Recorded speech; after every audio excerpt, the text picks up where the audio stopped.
Hello everybody and welcome back. This is Matthew Boyle from LanguageCardGames.com. And in today's video I want to give you a walkthrough of the games that are available at LanguageCardGames.com. Perhaps you're interested in buying your first game or even a second game, but you're not really sure which one would be the best for you. So I'm going to give you a quick explanation of what each game is all about and kind of the difficulty level of it and what it's really intended for.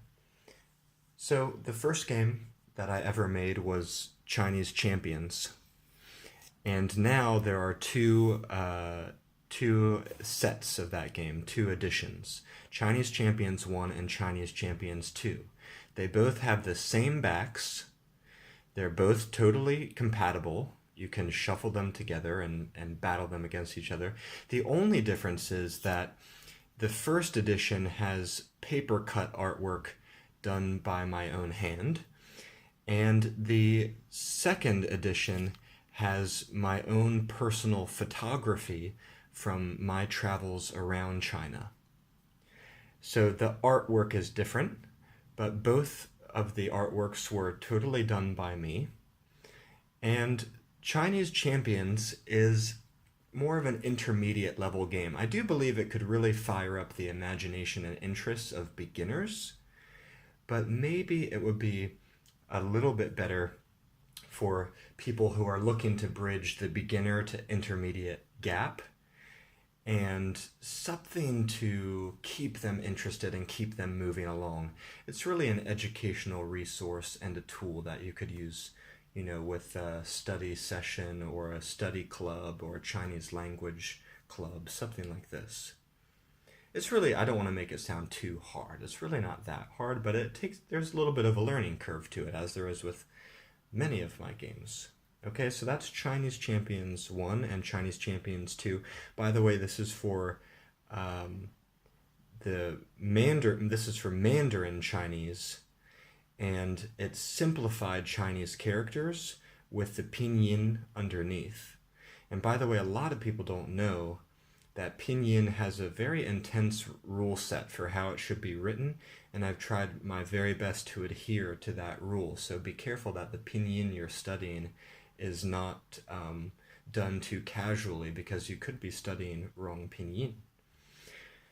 Okay, the second game that I got into making was Othertongue, and that's because there was a lot of people who liked this game and liked this idea, but it was all about Chinese, and they said, could you make one for French? Could you make one for German? Blah, blah, blah. And I said, wow, I love your enthusiasm, but that's going to take me too much time to make a game for every language. So I started to think about how could I make a game that could bring different language learners to one table. So the rules of Othertongue are very similar to Chinese Champions, but this game is more intended to allow people who are learning different languages to play against each other. Okay, so Othertongue 1 has a slightly different back from Othertongue 2, but they are fully compatible, just like Chinese Champions 1 and 2. Othertongue 1 is a fantasy-themed set. You can see here we have a fawn, and every card has a different element: earth, fire, air, or water, similar to Chinese Champions. Othertongue 2 is about the invasion of androids and robots into the world of Othertongue 1. Most of the cards in Othertongue 2, okay, now I'm not gonna, oh, here's one. Most of the cards in Othertongue 2 belong to the metal element, and they have a gray bar. Okay? And this game, similar to what I said about Chinese Champions, it would be best if you have at least an intermediate knowledge of languages and linguistics and card games to be able to play it well. Now, if you are a beginner, you could certainly learn how to play these games if you're interested. There's just a little bit of a learning curve to it, and I've created online tutorials and videos to help you learn how to play all of these games, okay? And I'm available 24/7 by email or on YouTube or on Twitter to answer your questions about how to play. And there's also PDF rulebooks as well. So that's Othertongue 2.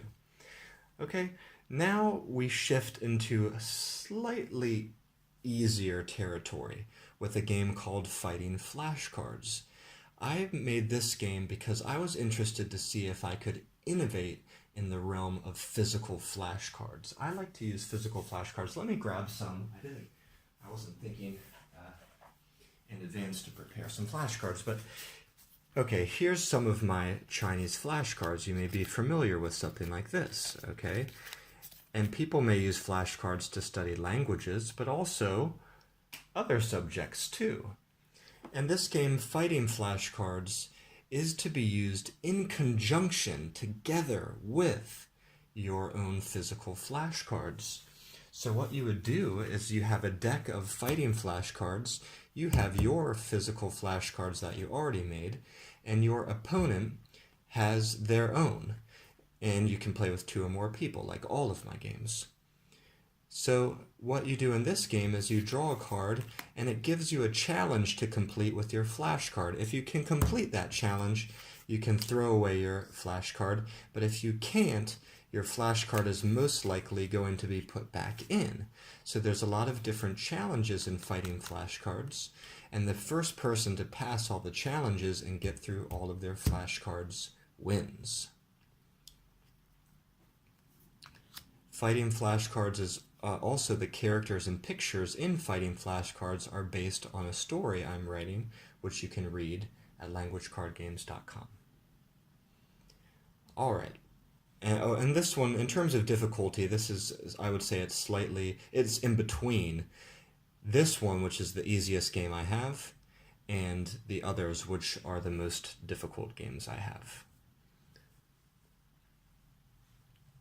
Alright, so let's talk about the last one, which, as I said, is probably the easiest one I made, because I had always wanted to make an easier game, and a lot of people were asking for one, so this was really my first move to make what I think is a very